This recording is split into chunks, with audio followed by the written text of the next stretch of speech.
Welcome. In front of me is an ASUS ROG Phone 3, and today I'll show you how to copy contacts from your SIM card to this device.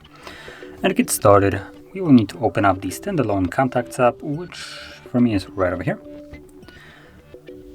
Duplicate contacts found, merge now, sure. Actually, let's skip this for now.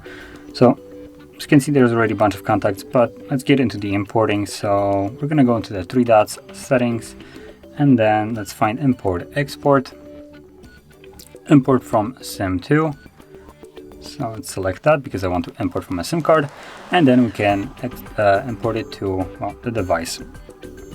And from here you can see there are all the contacts that are on that SIM card. So select basically whichever contact you want. You have an easy option to select all of them on the top, and from there we can tap on the check mark and you will see import successful, and all those contacts should all be also here.